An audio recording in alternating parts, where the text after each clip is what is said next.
The morning sunlight streamed across the quiet house. Paul moved quietly through the kitchen, coffee steaming in his hands. Eli, Mark, David, Nevaeh, and Emily were already dressed and ready for school, their backpacks lined neatly by the door. After dropping the children off, Paul paused for a moment in the driveway, watching them walk toward the school gates. His mind wandered. With 5 children now, and soon more, maybe it was time to think about getting a bus. He shook off the thought. His focus turned to Sarah. The call from Mary Ann the previous evening had been urgent, a 9-year-old girl, severely abused, sedated, and in need of constant medical care. Mary Ann had handed him Sarah's caseworker file, a neatly compiled folder detailing her background. Paul had not opened the hospital's medical files, he wasn't a doctor. But the case file painted a harrowing picture. Sarah had lived in a tiny, 2-room apartment with her mother and her mother's boyfriend, both alcoholics and drug addicts. She had been beaten constantly, neglected, and barely attended school. There were no siblings recorded, and she had almost no support in her life. Paul drove to the hospital with the file on his lap, absorbing each word. His heart ached for the girl he had yet to meet, and for the suffering she had endured alone. The sterile scent of antiseptic filled the ICU as Paul arrived. Nurses moved with practiced precision, adjusting monitors and checking 4 lines. Dr. Morgan, a pediatric trauma specialist with graying hair, greeted him. "Paul," she said quietly but firmly, "she's stable for now, but her injuries are extensive. Multiple fractures, both arms and legs, ribs, and burns. She's sedated to manage pain and prevent further injury." Paul followed her to Sarah's bed. The child lay swaddled under crisp white sheets, her tiny body fragile against the medical equipment. Her brown hair was slightly tousled, and her small hands twitched occasionally under the sedation. He knelt beside her. "I'm here, Sarah," he whispered. "You're safe now. You won't be alone anymore." Dr. Morgan continued, her expression serious. "Given her background and the trauma she's endured, I recommend strongly that once she's stable enough to leave the hospital, she should be placed in a home experienced with children who have suffered severe abuse. From what I know of your work with Nevaeh, and my discussion with Mary Ann, your household would give her the stability and care she needs." Paul nodded. "We'll take care of her. She won't go back to that apartment. Not ever." Dr. Morgan gave a small approving nod. "We'll continue to monitor her closely. Pain management, physical therapy, and emotional support will all be essential. She'll need patience and love, things she hasn't known before." Paul glanced at the caseworker file again, his hands tightening around it. The details of her life, abuse, neglect, isolation, were harrowing, but he felt a surge of determination. She would be safe. She would have a family.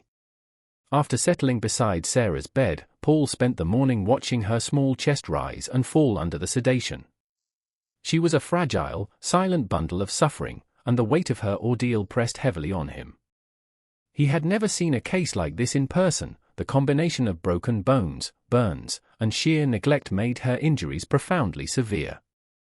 Mary Ann had left the caseworker file on the bedside table, summarizing Sarah's past: missed schooling, constant beatings, cigarette burns, and the relentless emotional neglect from her mother and her mother's boyfriend. Paul could only imagine how isolated and terrified she must have felt. Dr. Morgan returned to check the monitors, her experienced eye scanning each readout with care. "Physically, she's stabilized. Sedation will be gradually reduced over the coming days. Emotionally, she's fragile. She's going to need an environment that's calm, safe, and consistent, someone who understands the recovery process for children who've been through extreme abuse." Paul nodded, gripping the edge of the bed. "We'll make sure she has that," he said quietly. "She'll be safe. She'll have a family who will never let her be alone again." By mid-afternoon, David arrived after school. He approached cautiously, holding a small stuffed bear in his hand. Paul motioned for him to sit quietly beside the bed. David's presence was comforting. He didn't speak much, but he could sit with her, reading softly from a book or just holding her tiny hand. Sometimes he hummed quietly, a gentle, rhythmic sound that seemed to calm her subconscious. "Eli will come later," Paul said. "He wants to help too. And Mark, Nevaeh, and Emily will take turns as well." David nodded, understanding. Even at his age, he had learned that patience, quiet attention, and empathy were the most important things a child like Sarah could receive. By evening, Eli arrived. He pulled up a chair and whispered softly to Sarah, telling her stories of the house, the garden, the pets, about his work on the Eli Project, a project that he had created at school that helps kids to fill in the cracks of what they had learned at school and the silly things the other children did. Though she was still sedated much of the time, the subtle changes were visible, a twitch of her fingers, a soft sigh, a slight turn of her head toward the voices she recognized. Paul observed silently from a distance, speaking occasionally with Dr. Morgan and Marianne via phone. He learned what movements were safe, which interactions could be stimulating, and when it was best to let Sarah rest. Later that evening, Paul stepped aside with Marianne in a quiet hallway. "Once she's released, she'll need a home with experience," she said. "We've seen what you did with Nevaeh. She's lucky, she'll need that same environment, stability, and love." Paul nodded. "I understand. She'll have everything she needs. We'll take care of her, just like we did with Nevaeh. She'll never go back to that apartment." Marianne's expression softened. "It's going to take time, but she's lucky she has you. And the other children, too. They understand the importance of gentle care. That will help her immensely." Paul felt the weight of responsibility settle over him again. But amid the exhaustion and the worry, there was a flicker of hope. Sarah would be safe. She would know love. And eventually, she would have a family, one she could trust completely. Days passed slowly. Sedation was reduced carefully, allowing Sarah to respond in brief moments. Her eyes would flutter open when she heard the voices of David or Eli, and she began to respond to soft touches, small squeezes of her hand, or the whisper of a story. Paul and Marianne coordinated with Dr. Morgan constantly. "Her physical healing is progressing well," Dr. Morgan said one afternoon, "but she'll need intensive support once she leaves. She's fragile emotionally. The right household will make all the difference." Paul's jaw tightened slightly. "That will be our household. She'll have everything she needs, just like Nevaeh."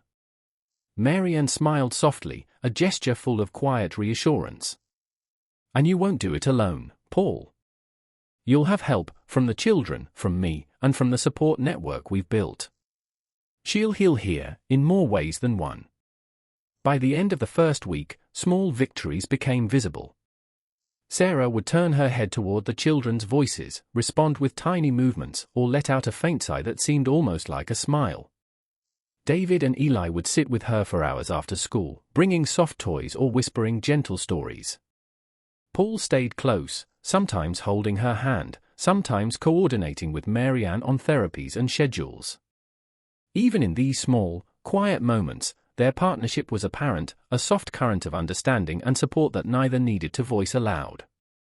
The room felt warmer, calmer, and safe in a way that Sarah had likely never known. Each visit, each whisper, each gentle squeeze of her hand was a promise that she would never be alone again. The morning sunlight slanted softly through the ICU windows, touching the sterile white of the room. Paul sat beside Sarah's bed, her small hand resting lightly on the blanket. Her chest rose and fell steadily, and her eyelids twitched as if dreaming. "Good morning, Sarah," Paul whispered, brushing a loose strand of hair from her forehead. "It's a new day. You're safe now. We're all here." David was the first of the children to arrive after school, carrying a soft toy he had picked for her. He placed it gently beside her, then sat quietly in the chair, humming softly. Paul watched as Sarah's eyelids fluttered more deliberately, and slowly, almost hesitantly, her eyes opened. They were hazel, wide and uncertain, scanning the room. When they landed on David, her small hand moved slightly toward the bear he had placed beside her. A soft, almost inaudible sigh escaped her lips. "Hello," David whispered. "We've been waiting for you." A few minutes later, Eli arrived, holding a small sketchbook with drawings of the Nowhere House garden, the children playing, and tiny houses for imaginary pets. Sarah's eyes followed his movements, curiosity replacing the wariness she had carried in her gaze. Paul sat silently, observing the gentle scene. Mary Ann appeared shortly after, quietly checking Sarah's monitors, then glancing at Paul. A shared understanding passed between them, wordless but full of meaning, patience, empathy, and protection. Over the next few hours, Sarah began to respond more. Her fingers twitched, she reached out for the soft toys, and she let the children read softly to her. She was still fragile, but she was beginning to show trust. Paul guided the interactions gently. "Take your time, Sarah. There's no rush. You're safe here.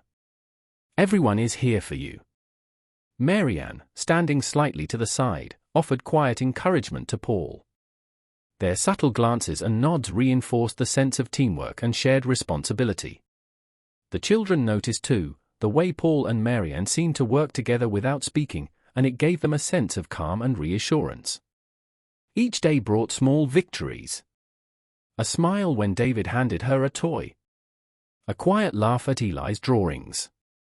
The soft hum of Nevaeh and Emily's voices outside the ICU door as they waited their turn to visit.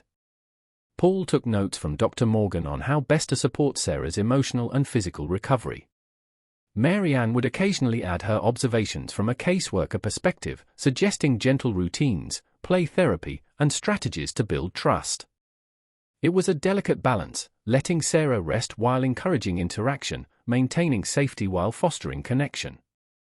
And through it all, the subtle bond between Paul and Mary Ann deepened, a quiet, unspoken understanding that they were partners in protecting these children. By the end of the week, Sarah's eyes brightened when she saw the children. She began to reach out for their hands, allowed herself to be read to, and even responded with tiny sounds when spoken to. Paul and Mary Ann watched from nearby, exchanging quiet smiles. Their attention was on Sarah, but the undercurrent of trust and connection between them was unmistakable, threaded through every decision, every gentle instruction, every protective glance. For the first time, Sarah was beginning to feel safe, beginning to feel that she could belong somewhere. And slowly, the ICU, once a place of fear and pain, became a place of tentative hope, a first step toward a home where she would never be alone again. It was late afternoon, and David had just finished his counseling session at the cafe he frequented. He sat quietly, sipping his drink, when something outside caught his eye. A young girl, about 9 years old, was rifling through the bins along the pavement. Her shirt hung several sizes too big, her jeans were far too tight, and her shoes left her toes sticking out.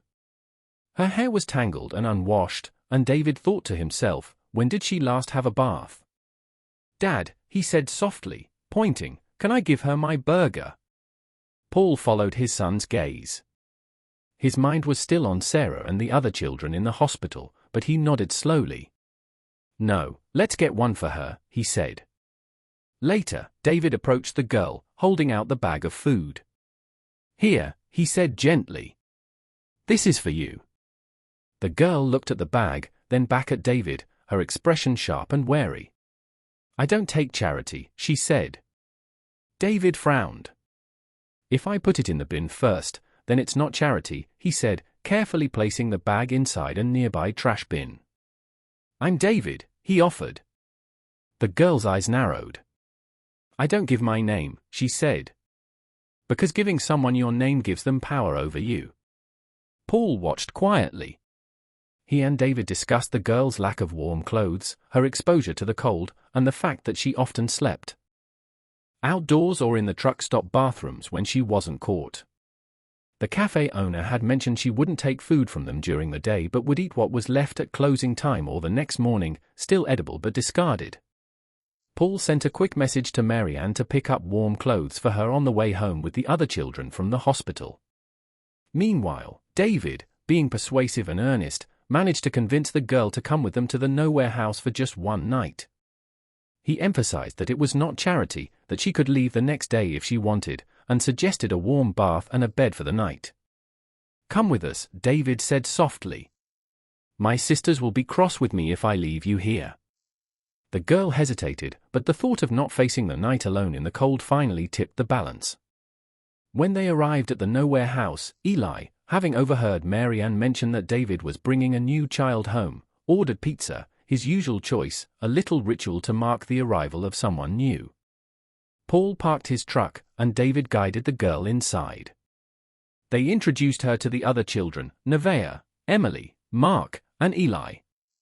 For the first time, the girl allowed herself to be seen in the warmth of the house, still wary, but just enough to let the others notice her presence. After a brief pizza meal filled with conversation, laughter, and gentle teasing, Paul helped guide her to a warm bath. Mary Ann had laid out new pajamas, still neatly folded, while her old, tattered clothes were placed in the washing machine. "My clothes?" she asked quietly when she stepped out. Eli grinned. "Don't worry. They're getting cleaned for you. You'll have them back soon, nice and fresh." After she changed into her pajamas, the children invited her to join them on the couch. They watched cartoons together, the room filled with the soft noise of laughter and shared enjoyment. Lacey, still cautious, felt the strange but comforting pull of belonging, something she had rarely experienced. Later, bedtime approached. Nevaeh and Emily climbed into the spare bed in Lacey's room, curling up beside her. Lacey thought it strange at first, having other children in her bed, but the sensation of not being alone in a strange house was comforting. She allowed herself to relax, thinking that perhaps tomorrow she would still have a place in this home, rather than returning to the harsh streets, the truck stop, or the shadows of the park. Morning came softly. Paul and Mark had gone to visit Sarah at the hospital after supper the previous night, so the household awoke under Mary Ann's gentle supervision. Breakfast was a calm, lively affair: bacon and eggs, toast, cereal, and orange juice for everyone. Lacey sat at the table, taking it all in. "Wow," she thought to herself, "this breakfast is fit for a queen." The air in the house felt strange, and yet comforting. Happiness lingered in every corner. Love seemed to radiate from the walls. And more than anything, it felt real. More than anything, it felt like home. After breakfast, the house shifted into its familiar morning rhythm. Plates were cleared, chairs scraped back, and the children began the organized chaos of getting ready for school. Shoes were hunted down, coats zipped, bags double-checked, and hair brushed, sometimes successfully, sometimes not. Lacey lingered near the bottom of the stairs, glancing at the pile of clothes Mary Ann had laid out the night before. Jeans, warm jumpers, socks, and shoes, all clean, all fitting, and all appropriate for the season. The tags were still on some of the items. She hesitated. "Where are my clothes?" she asked, her voice careful. Mary Ann knelt beside her, gently. "These are yours, sweetheart. We just washed what you had and gave you something that fits. Something warm for the cold mornings." Lacey frowned, unsure. "No. My clothes. The ones I wore before." Eli, passing by with his backpack slung over one shoulder, answered without thinking. "They're in the wash. Don't worry. We don't throw things away." Emily, sitting cross-legged on the floor, chimed in with a grin. "And look! There's pink. Which makes everything automatically better." Nevaeh nodded solemnly. "Pink is important." A small smile tugged at the corner of Lacey's mouth, the tension easing just a little. She reached out and touched the soft jumper Mary Ann had laid out, feeling the unfamiliar warmth. Slowly, she began to dress in the new clothes, the sensation of fabric against skin both strange and comforting. Once dressed, she joined the others at the bottom of the stairs, her movements cautious but curious. Paul and Mary Ann stepped aside for a quiet conversation. "Would it be all right if Lacey stayed a few more days?" Mary Ann asked softly. "Just until we sort things out. No pressure." Paul looked. At the small figure standing there, observing quietly, shoulders still tense but loosening. "I think that would be fine," he said. David, hearing the exchange, couldn't contain himself. "You could stay forever," he said earnestly. "If you want. That's kind of how this place works." Lacey's eyes widened. "Forever," she whispered, as if the word itself might vanish if spoken too loudly. Paul knelt to meet her gaze. "Only if you want to," he said gently. "And only for as long as you feel safe." Lacey studied him, then glanced at Marianne, and finally at the doorway where the other children waited expectantly. Her shoulders relaxed just enough to let a small, cautious smile appear. "I think I might like to find out what that feels like," she said softly. Nevaeh reached out and squeezed her hand. Emily bounced on the balls of her feet. "You'll see," she said. "It's not scary." David grinned, a little sheepishly. "We'll show you all the best spots. The comfy couch. The warmest radiator. Secret hiding places." Eli added, "And breakfast. Don't forget breakfast. The bacon is magical." Lacey laughed quietly, the sound fragile but genuine. For the first time in a long while, she felt the possibility of belonging. She felt warmth, protection, and, above all, the faint but unmistakable stirrings of home. The children boarded the bus, their chatter filling the street. Lacey followed David's hand gesture, slipping in beside him. She still felt out of place, but the strange warmth in her chest told her she wasn't completely alone anymore. Back at the Nowhere house, Paul and Marianne returned inside to tidy up, exchanging a brief look. There was an unspoken understanding, this was only the beginning. Lacey's trust would take time, and the house would adjust slowly, but she had chosen, however tentatively, to step into this new life. Over the next few weeks, small routines settled. Lacey began to eat meals with the children, learn their little rituals, and laugh at their jokes. David would sit with her after school, helping her navigate her new surroundings. Eli taught her how to sneak a few extra crisps without Mark noticing, and Nevaeh and Emily took her under their wing, showing her secret hiding spots and favorite corners of the house. Paul and Marianne observed from a distance, exchanging small smiles and occasional quiet conversation. Their bond deepened, subtle but undeniable, woven through the shared care of the children, the planning of appointments, the running of the house, and the laughter echoing in the hallways. One evening, as they finished dinner and tidied the last plates, Paul glanced at Marianne. "You know," he said softly, "with all of us, maybe it's time we start thinking about a bus." Marianne smiled, eyes twinkling with something unspoken. "Perhaps," she murmured. And in the Nowhere house, life moved forward, carefully, lovingly, and with the faint but steady rhythm of family forming, one child, one step, one day at a time. The morning at the Nowhere house began quietly, with breakfast served as usual, cereal, toast, bacon and eggs, and orange juice for the children who were attending school. Lacey, meanwhile, did not join them for the bus ride.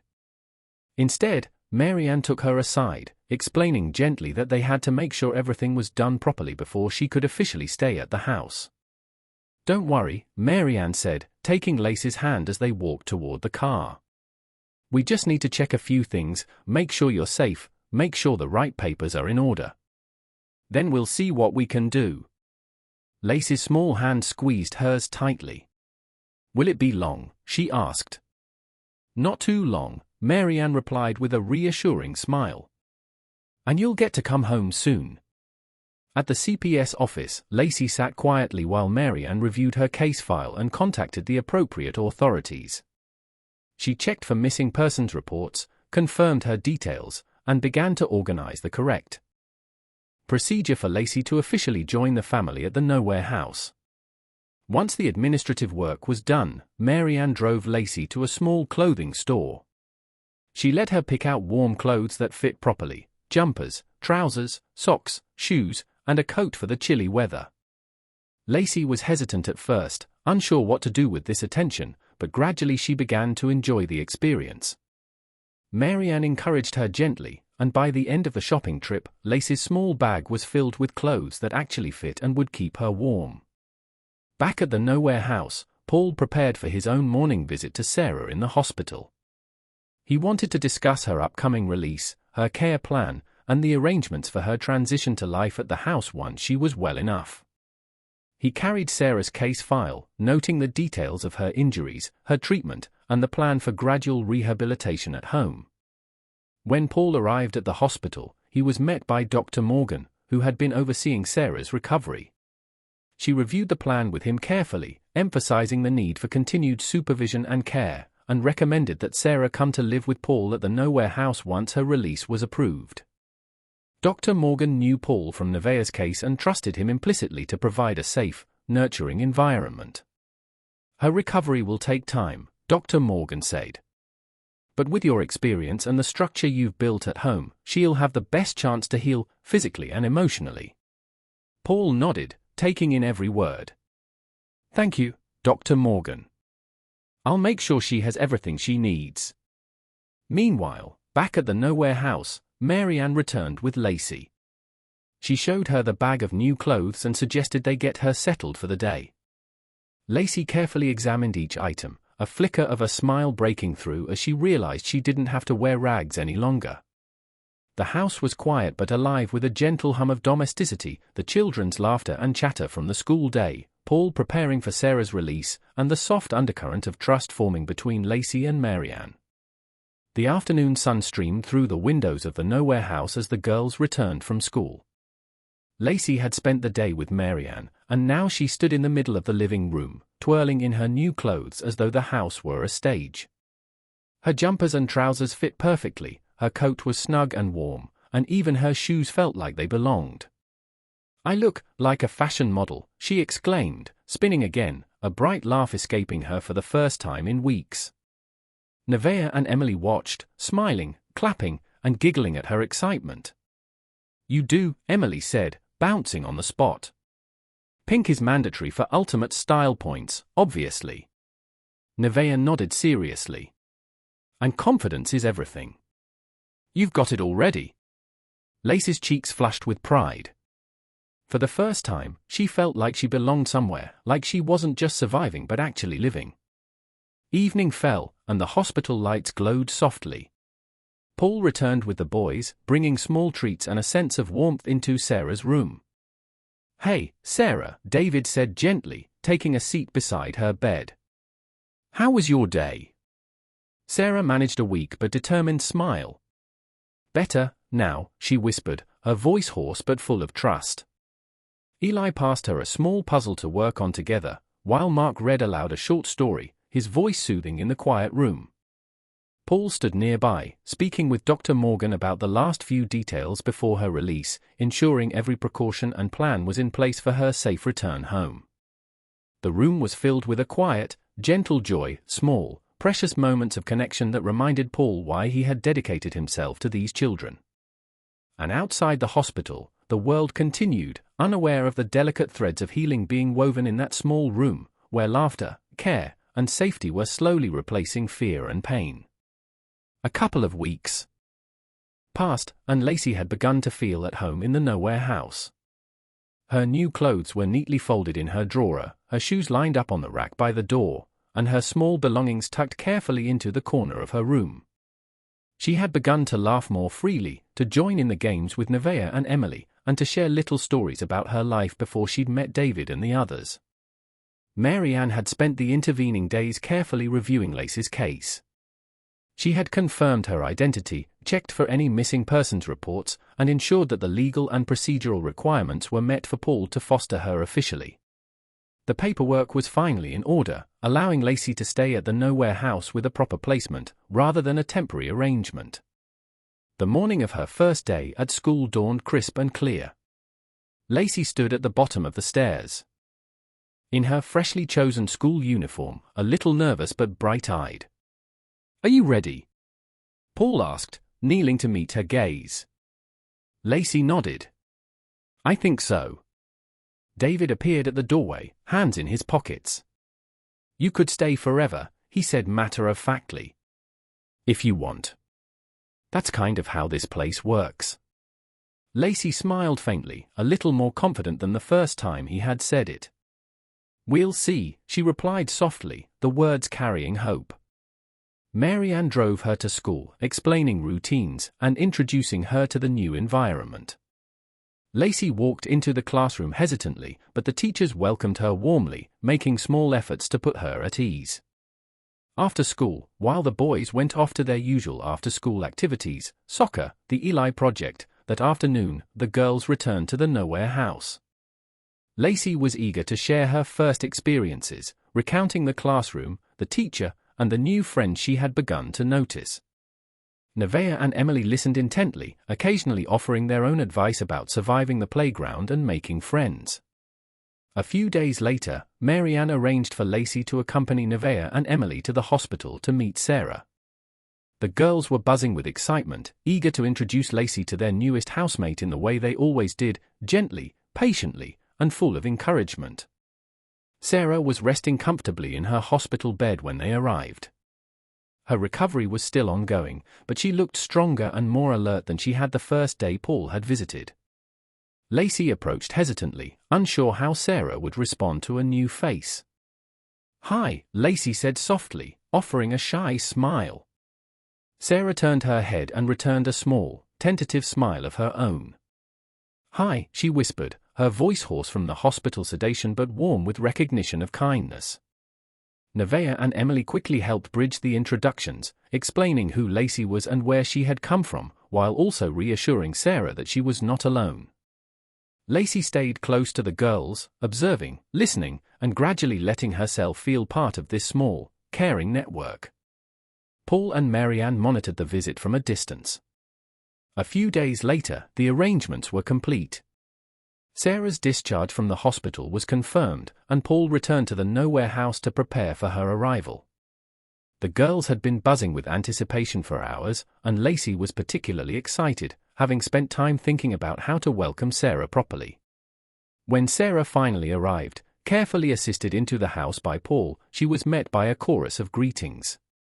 Nevaeh and Emily held her hand gently, while Lacey watched, smiling and quietly aware that the house, already full of warmth, laughter, and care, was now about to expand further with Sarah's presence. Paul guided Sarah into the living area, checking that she was comfortable, and then handed small items to her, soft blankets, her favorite toys from the hospital, and a few carefully chosen items to make her room feel more like home. The Nowhere house was alive with quiet excitement, with children exploring, settling, and sharing their space, and Paul and Mary Ann observing from nearby. In the weeks ahead, life would continue to grow more structured, more connected, and more filled with laughter, trust, and the healing that only a true home could offer. By the time the pizzas arrived, Sarah was positioned in her wheelchair in the living room, carefully settled with cushions for support. Her body cast still restricted her movements, and her legs and arms were encased, leaving her mostly immobile. She needed help to hold utensils and to bring food to her mouth, but she was determined to try herself whenever possible. Eli, ever the pizza expert, handed her a slice gently. "Here, Sarah. I'll help if you need it." Nevaeh and Emily hovered close, offering encouragement. "You've got this," Emily said brightly. "Take it slow, one bite at a time." Lacey, now fully at ease in her new clothes and in the warm atmosphere of the house, offered Sarah a napkin and a small drink. "We'll help you if you need it," she said softly, "but you're allowed to try by yourself too." Paul watched from nearby, quietly observing how the children interacted. His heart warmed seeing them all step in naturally to help, without hesitation or judgment. Mary Ann, sitting slightly back, made notes on Sarah's care routine and quietly offered advice when necessary, but mostly allowed the children to take the lead in providing comfort and support. Sarah managed small bites with careful assistance, her face lighting up with each successful mouthful.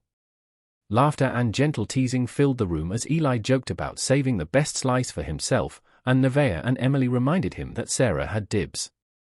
Even Lacey joined in the banter, enjoying the sense of belonging and being part of the family dynamic.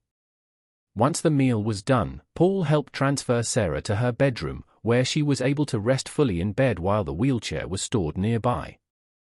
Nevaeh and Emily arranged her blankets and cushions, ensuring she was comfortable. Lacey quietly helped adjust the positioning of her arms, careful not to disturb the casts. "Good night, Sarah," Nevaeh whispered, brushing a stray hair from her face. "Sleep well," Emily added. Lacey lingered a moment, her hand resting lightly on Sarah's arm cast. "We're glad you're here," she said softly. Paul and Marianne shared a small glance across the room. The quiet, unspoken bond forming among the children was a reassurance that Sarah, despite her injuries, was slowly beginning to feel safe, cared for, and part of something permanent. Night had settled over the nowhere house. The soft glow of lamps in the hall cast gentle shadows across the walls, and the house hummed with the quiet rhythm of children settling down for the evening. Sarah was already in bed, carefully positioned with cushions around her for comfort and her wheelchair nearby. Paul and Marianne had checked that she had everything she needed, water within reach, her cast supported, and the small comforts that made her feel safe. Lacey lingered at the doorway, her eyes wide with curiosity and a little trepidation. This was different from her own room, different from the spare bed, different from anything she'd known before. But something about the warmth in the room, the gentle hum of the household, and Sarah's quiet presence drew her in. "Do you want me to stay?" Lacey asked softly, unsure how to phrase it. Sarah blinked up at her, her voice hoarse but gentle. I like company," she whispered. Paul knelt slightly to be eye to eye with Lacey. "Only if you want," he said. "And only if you feel safe." Lacey nodded, a small smile tugging at her lips. She slipped quietly into the room and settled into the spare bed beside Sarah's, careful not to disturb her. The sheets smelled fresh, and the bed was soft, a comforting contrast to the streets she had known. For a while, the two girls lay in companionable silence, the faint sounds of the house settling around them. Lacey's mind wandered. She noted the way Sarah breathed more easily with someone nearby, how the room felt safe and warm, and how being part of a household could feel like more than just a roof over her head. Finally, Lacey whispered, almost to herself, "I think I like this." Sarah turned her head slightly, offering a small, tired smile. "Me too," she murmured. Outside the room, Paul and Marianne shared a quiet glance in the hallway. There was no need for words, they both recognized the significance of the moment. Lacey had chosen to stay, even for just one night. She was beginning to understand what it meant to be part of a family, to trust, and to feel safe. And so, for the first time, Lacey slept in Sarah's room, beside a child she had just met but already felt protective of, in a house that was slowly but steadily becoming her home. 3 months had passed since Sarah had first arrived at the nowhere house. Her casts had been removed, and she moved freely now, walking and running with the confidence that came from healing both physically and somewhat emotionally. Her wheelchair was stored neatly in the corner of her room, a reminder of what she had overcome but no longer a necessity. The household had settled into a steady rhythm. Lacey laughed easily with Nevaeh and Emily, playing games in the garden and teasing David and Eli when they tried to intervene. Breakfasts were lively, homework routines were established, and evenings often ended with the children sprawled on the couch together, sharing stories, cartoons, and laughter. Sarah had begun to feel truly safe. She had her own space, her own bed, and a small collection of treasured toys and books. She even had her favorite blanket folded at the end of her bed, a symbol of the care and consistency she had come to rely on. But that morning, a single message shattered the calm she had grown accustomed to. It was short, clinical, and terrifying in its implications. Her mother and her mother's boyfriend had been released from prison and were seeking to reclaim her. Sarah stared at the screen, her hands tightening around it. Her stomach knotted, and her heart raced. For a fleeting moment, the fear she had carried for so long returned, but this time it was tempered by the safety and love she had known for 3 months. I don't want to go back," she whispered, her voice trembling. Paul, noticing the sudden change in her expression, stepped forward and knelt beside her. "Sarah," he said gently, "you're not going anywhere you don't want to. You are safe here. We will make sure of that." Mary Ann joined them, placing a reassuring hand on Sarah's shoulder. "We know what you've been through," she said quietly. "And we're going to protect you. Your feelings matter. You will be heard." Sarah took a deep breath, feeling the strength of the home she had built with the Nowhere House children.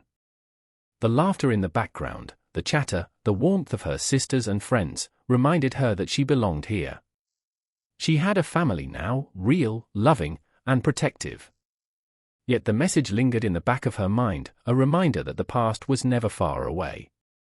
The Nowhere House, full of love and laughter, stood as a fortress against it, but the shadow of her mother and her mother's boyfriend's return threatened to test every ounce of the safety she had come to know. A sudden, piercing scream tore through the morning calm of the Nowhere House.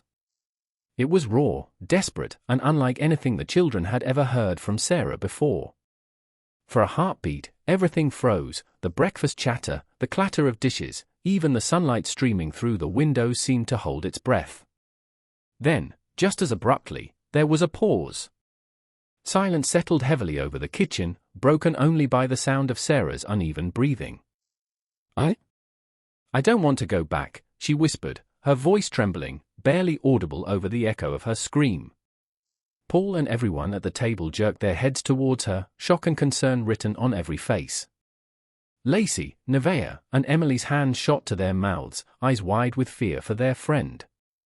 David and Eli looked at Paul, their usual mischief replaced by raw, protective worry.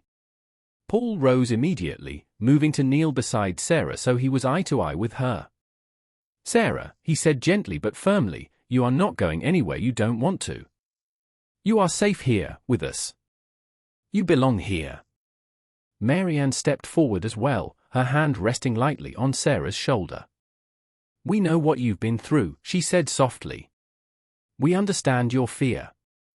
And we will make sure you're protected. Your feelings matter. You will be heard." Sarah blinked rapidly, tears streaming down her face. She had carried the dread of her mother and her mother's boyfriend's return for months, and for the first time, she felt the warmth of being truly understood. The house around her, the laughter, the chatter, the smells of breakfast, and the presence of children and adults who genuinely cared, wrapped around her like a shield. She choked, trying to find words. Her body shook as the memory of past fear pressed against the present safety she now knew. Paul squeezed her hand gently. "You don't have to say anything right now. Just know you are safe. We will handle this together." The children gathered closer, instinctively protective. Lacey shifted in her chair, Nevaeh and Emily moved in behind Sarah, and even David and Eli leaned forward, their expressions serious. Sarah felt the strength of the family she had come to trust, and slowly, the tremble in her body began to ease. Yet the message lingered, a shadow in the background, a reminder that the past might still reach for her. But for now, she was surrounded by people who would fight for her, love her, and keep her safe. By late morning, the reality of the legal situation had settled over the Nowhere House like a heavy fog. Paul had fought hard, protection orders, temporary injunctions, appeals, but the courts ruled that Sarah's mother, now legally rehabilitated and having served her sentence, retained her rights as Sarah's legal guardian. Paul's temporary foster care had officially ended, and there was nothing more he could do to legally keep Sarah in the house. The atmosphere was thick with tension as lunch approached. The children, sensing the inevitability of the situation, moved quietly about the kitchen. Paul tried to maintain a calm front, setting the table with bacon, eggs, toast, and orange juice, but his jaw was tight and his mind churned with worry. Mary Ann stayed close, quietly offering reassurance to the children and helping keep the mood steady. Sarah sat at the table, moving freely now, her steps confident and strong. She had known this day was coming, but no amount of preparation had dulled the ache in her chest. She glanced at Nevaeh, Emily, and Lacey, who had been sitting close by, their expressions a mixture of sadness, resolve, and protective love. David reached across the table, gently taking her hand. "We'll still be looking out for you," he said softly. "Every chance we get." Eli nodded, trying to sound braver than he felt. "Yeah, we'll be checking on you whenever we can." You're not just gone. Lacey added, and we'll send you stories. And maybe some surprises too. She gave Sarah a small smile, a quiet promise of connection. Nevaeh and Emily leaned in, offering hugs and whispered encouragements. You're going to be okay, Nevaeh said. We'll still be your family, even if we can't be there all the time. Sarah's eyes glistened with tears. She had come to love the Nowhere house and everyone in it as her true family, but she had no choice now but to leave. She took a deep breath and nodded. I'll be brave, she whispered. The lunch passed in quiet conversation, with Paul and Marianne offering words of encouragement and comfort. Every plate cleared, every sip of juice taken, felt like a small farewell, a moment of normalcy before the transition. When the time came, Sarah walked with Paul to the car, Marianne accompanying her to ensure everything went smoothly. The children lined the driveway, waving and calling out words of love and reassurance. See you soon. David shouted. Don't forget us. Nevaeh and Emily added in unison. Take care, Sarah. Lacey cried, waving energetically. Paul squeezed Sarah's hand once more. We'll be here. Always, he said, his voice steady despite the ache in his chest. Sarah gave a small, determined smile. I know, she said. I'll be back, someday. And with that, the car drove away, leaving the Nowhere house quiet, but not empty. The children were not seeing this as a permanent goodbye. They would continue to look out for Sarah in every way they could, and the bond formed in those months remained unbroken. 2 weeks had passed since Sarah had returned to her mother's apartment. At first, the children at the Nowhere house assumed she was adjusting, that her absence from school and their daily routines was temporary. But as the days stretched into a fortnight, a quiet unease settled over the house. Lacey, Nevaeh, and Emily missed her laughter in the mornings and the quiet encouragement she offered during games. David noticed her seat at the breakfast table remained empty, and Eli remarked on the silence in the living room where they usually all congregated. It was Nevaeh, however, who first felt the pang of worry. She had grown close to Sarah, and something about the sudden quiet, the missing giggles, and the absence of her sisterly presence tugged at her mind relentlessly. One afternoon, while the others were at school, she sat at the window staring down the street, wondering if Sarah was all right. Something's not right, Nevaeh murmured to Emily, her brow furrowed. She's not coming to school. Not like before. Emily nodded, sharing the unease. I thought she'd be okay, but it's been a few days now. Too quiet. Nevaeh's worry deepened, and she decided to confide in David when he got home from school. David. Sarah hasn't been at school for days. I think something's wrong. David's expression hardened. Then we'll find out. We'll make sure she's safe, he said, already thinking of Paul and the network of friends they could call on. And so, even from afar, the bond they had formed with Sarah began to guide their actions. Though she was legally out of their care, they could not ignore the instincts that had made the Nowhere house a place of protection and love. Somewhere, in the shadows of the city and the apartment that was supposed to be her home, Sarah's safety had become a matter of urgency once again. That afternoon, as Paul returned from work and the house settles into its usual after-school hum, David and Nevaeh approach him in the living room, their expressions taut with concern. Dad, Nevaeh begins, her voice low but urgent, it's Sarah, she hasn't been at school for 2 weeks. Something isn't right. David steps forward, his usual composure replaced by determination. I tried calling, checking, nothing. She's not answering. I think she's in trouble. Paul's face tightened. He runs a hand through his hair, his mind racing. 2 weeks? That's far too long. Does Marianne know? Yes, we told her, Nevaeh says. She said we should let you know immediately. Paul nodded. All right. We'll act carefully but quickly. He called Marianne, explaining the situation again, and she agrees to meet immediately to coordinate next steps. By the time the children finish their homework and snacks, Paul, David, and Marianne are already planning the intervention. Marianne contacts the local police immediately, explaining Sarah's history and the urgency of the situation. Paul, David, and Marianne quickly start coordinating with the network, Abigail, the bikers who have helped before, and trusted police contacts. They agree to move carefully but quickly, ensuring Sarah's safety without tipping off anyone in the apartment. Paul drove past the building, observing from a distance, while David sits beside him, quietly taking in the sight of the grimy windows and the cluttered exterior. "Do you see her?" David asks softly, squinting. "Not yet," Paul replies. "We need more information first. We can't just rush in blindly." Marianne checks with neighbors who live around the apartment. Some report seeing Sarah briefly outside a few days ago, looking thin and tired. Others mention that the adults in the apartment keep irregular hours and that there has been loud arguing and strange smells, a mixture of smoke and chemicals, coming from inside. Every report paints a picture of concern. Meanwhile, at the Nowhere house, Nevaeh, Emily, and Lacey feel the tension creeping in. Nevaeh paces by the window, wringing her hands. "I hope she's okay," she murmurs, her eyes scanning the street below.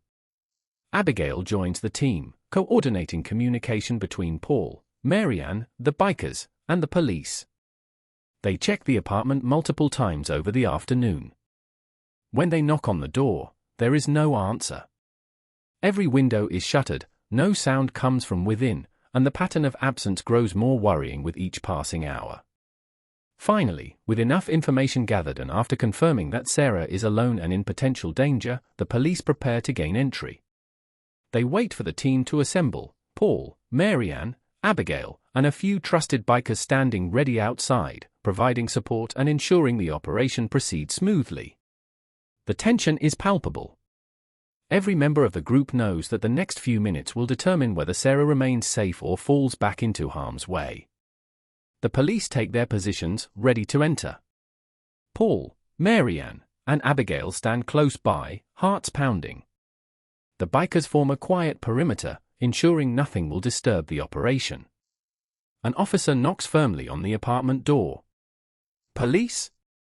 Open up." No response. Another knock, louder this time, with no acknowledgement. The silence presses down on everyone. Paul exchanges a look with Marianne. "It's time," he says quietly, his voice steady but tight with worry. The officers carefully force the door open. The team moves in swiftly but cautiously. From the doorway, they glimpse the interior, cluttered, dim, and heavy with the smell of smoke and chemicals. Then they see her. Sarah is restrained, zip-tied to a chair with a gag in her mouth. She hasn't moved, her eyes wide and frightened. Her mother and her boyfriend lie unconscious in the bedroom, the effects of drugs clearly evident. Paul's chest tightens with a mixture of fury and relief. "Sarah," he calls softly, hurrying forward. The officers move quickly to free her. The gag comes off, the restraints are cut, and Sarah collapses into Paul's arms, shaking but physically unharmed. She buries her face into his chest, sobbing quietly, the months of fear and the sudden trauma of her mother's return pressing down on her. Marianne kneels beside her, gently stroking her hair. "You're safe now, sweetheart. You're safe," she whispers. David, Eli, Lacey, Nevaeh, and Emily arrive moments later, their eyes wide with concern. They watch as Sarah clings to Paul, recognizing the depth of her fear and the relief of her rescue. Paul looks down at her, his voice steady but full of emotion. "We've got you now. No one's going to hurt you again. Not ever." Marianne steps back, briefing the police to secure the adults and document everything. Abigail coordinates the follow-up, making sure the legal avenues are ready to prevent a repeat of this nightmare. For a long moment, none of them speak. The room is heavy with tension, relief, and the quiet sobs of a child who has finally been pulled back from danger. The bond Sarah has formed with the Nowhere House family shows clearly, in her trust, in the way she allows herself to cling to Paul, and in the awareness of the children watching from the doorway, silently promising that she is not alone. A few weeks have passed since Sarah's mother and her boyfriend were taken back into custody. The house has settled into its familiar rhythm again, the children laughing in the background, the smell of cooking drifting from the kitchen, and a quiet sense of safety filling the rooms. Sarah sits at the kitchen table, a mug of warm cocoa in her hands, watching David carefully arrange his homework. He glances up and notices her thoughtful expression. "You've been quiet," he says gently. Sarah takes a slow sip of her drink. "It's everything that's happened," she murmurs. "I keep thinking about what might happen next. About being back in that apartment. It's like I can't even imagine going back there again." David nods, his eyes soft but serious. "I know. I've been there, in a way," he says. "I didn't have anyone like this when I was your age. I had to fight to get free from my parents, to be allowed to choose my own life. That's why I got emancipated." Sarah listens closely, her hands gripping the mug tightly. You really got to choose." David shrugs, a small smile flickering. "It wasn't easy. There were lots of forms, meetings, and court dates. But it was worth it. I finally had a say in my own life. And you've got people who care about you here, who want to help you do the same." Sarah's gaze dropped to her cocoa, her mind raced. After a long pause, she whispers, almost to herself, "I think I want that too. I want to be free, to make my own choices, to stay here." David leaned back, nodding. "Then we'll figure it out together. It's not something you have to do alone." For the first time in weeks, Sarah felt a sense of resolve wash over her. The fear that had followed her home from her mother's apartment begins to loosen. She realizes that she doesn't just want to survive, she wants to take control of her own life, with the people who have shown her real care and love as her family. The kitchen was warm, the sounds of the other children's laughter drifting from the living room. Sarah looks up at David and smiles faintly. "I think I'm ready." David's smile widened. "Good. You're not alone in this. And you won't be." Paul, watching quietly from across the room, notices the exchange. A subtle pride fills him, tempered by the knowledge of the challenges ahead. He knows Sarah's road to emancipation won't be simple, but for the first time, she's not facing it as a frightened child, she's facing it as someone who has a family who believes in her. Mary Ann entered the kitchen with a stack of paperwork, glances at the two of them. Her eyes meet Paul's for a brief moment, a silent understanding passing between them. This girl, once trapped in neglect and fear, is beginning to step fully into her own life, and the house, with all its chaos, warmth, and love, is exactly where she belongs. The courtroom is quiet, heavy with anticipation. Paul sits upright at the front, hands folded, jaw set. Beside him sit Mary Ann and David. Sarah is a few seats away, small but steady, her back straight, her eyes fixed forward. Across the room, her mother sits beside a court-appointed attorney. She looks restless, irritated, already defensive, as though the proceedings are an inconvenience rather than a reckoning.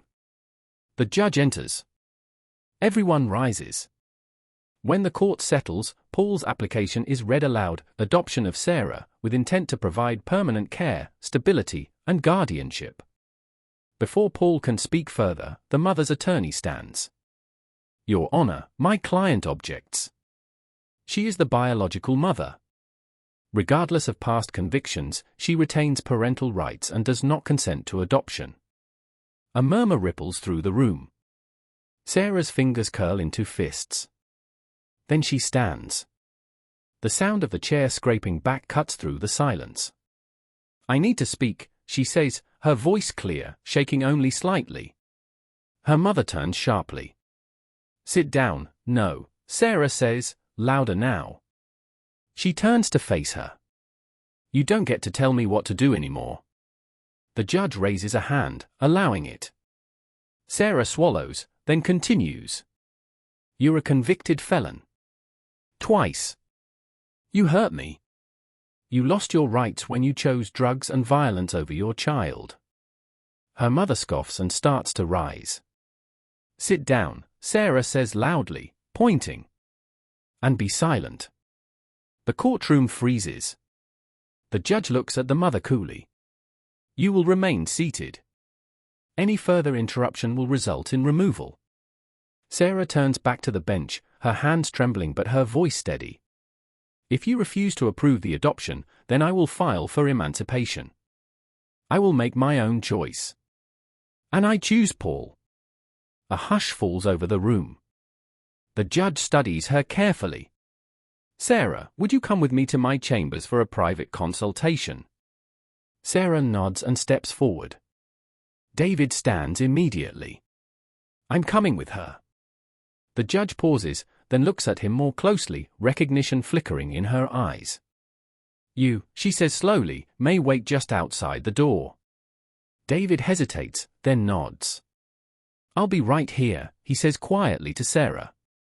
She gives him a small smile before following the judge. Minutes pass like hours. When they return, Sarah's shoulders are squared. David slips back into his seat beside Paul.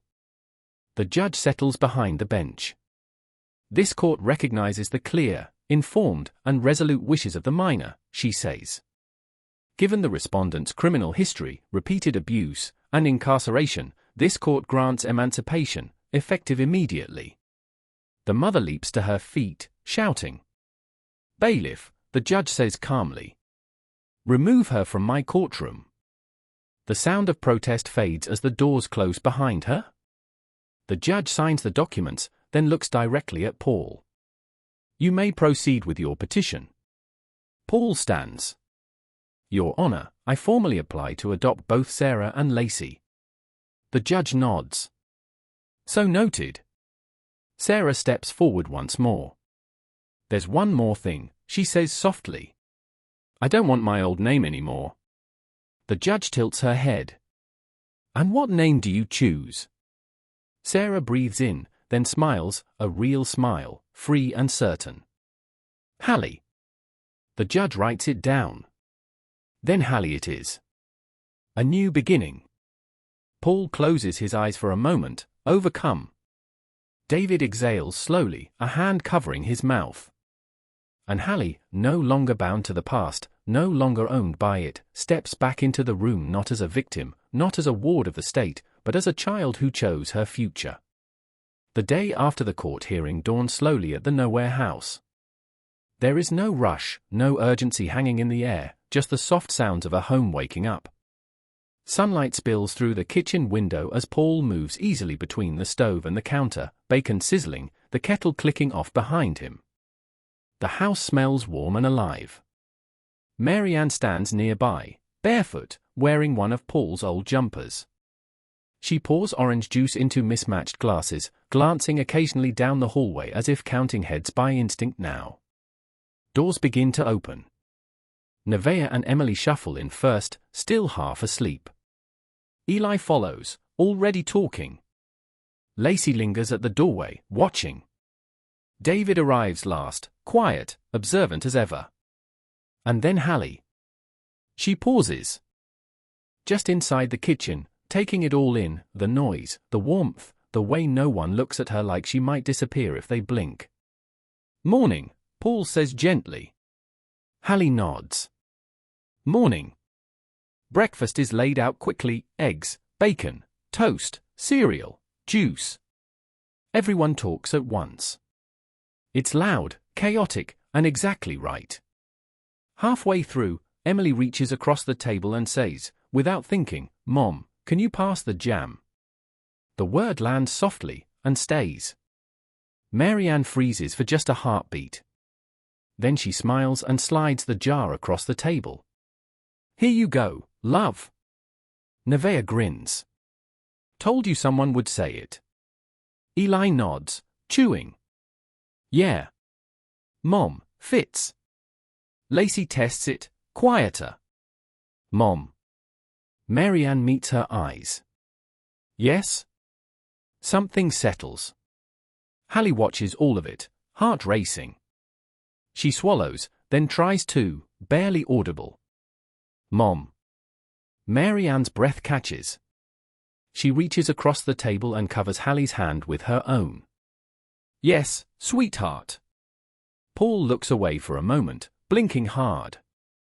After breakfast, the house eases into motion, school bags, shoes, last-minute questions.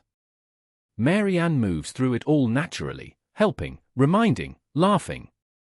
Hallie stands by the stairs, unsure. You coming? Lacey asks. Hallie hesitates. I don't know where my room is. I mean, I do, but Paul steps in gently. It's your room. That hasn't changed. Hallie nods and heads upstairs. Later, once the house quietens, Paul and Mary Ann stand together at the kitchen sink, hands brushing as they clean up. That felt big, Mary Ann says softly. Paul nods. Yeah. In the best way. She leans into him just slightly.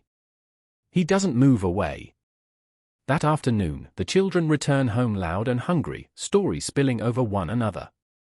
Hallie listens more than she speaks, but she laughs, real laughter, when Eli reenacts something ridiculous from school. By evening, they're all on the couch, piled together. A film plays. Someone's feet are in the wrong place. No one complains. Mary Ann looks around the room, then at Paul. This, she says quietly. This is what I hope for. Paul squeezes her hand. Me too. When bedtime finally comes, Hallie stands in her doorway, light on, door slightly open. Good night, Paul says. She looks at him, then says it, steady now. Good night, Dad. He smiles. Good night, Hallie. Down the hall, Mary Ann switches off the last light. The nowhere house settles, not perfect, not finished, but full. And for the first time in her life, Hallie falls asleep knowing that tomorrow is not something to fear, but something she gets to wake up to, here, with her family. The house grows quieter as the children settle into bed, rooms softly lit, doors left ajar so that the sounds of breathing and small whispers drift through the hallways. Tonight, as usual, they share rooms, sometimes together, sometimes alone, but always in the same warm house, with safety and laughter woven through every corner. Mary Ann sits beside Paul on her bed in the guest room, the night calm around them. They have just said good night to the children, and the soft echoes of their voices fade down the hall. She closes the book they had been reading for bedtime stories and sets it gently on the bedside table, glancing at Paul with a soft, thoughtful smile. There are more, you know, she says quietly, almost to herself. Paul leans back, his gaze following her, understanding more in her words than just the surface meaning. A faint smile tugs at the corner of his lips. I know, he replies, his voice steady, certain. Let's do it. The room is quiet now, save for the slow, steady breathing of two people who have built a family from broken pieces. Outside, the night deepens, but inside, the nowhere house hums with life, promise, and the knowledge that this is only the beginning for other kids.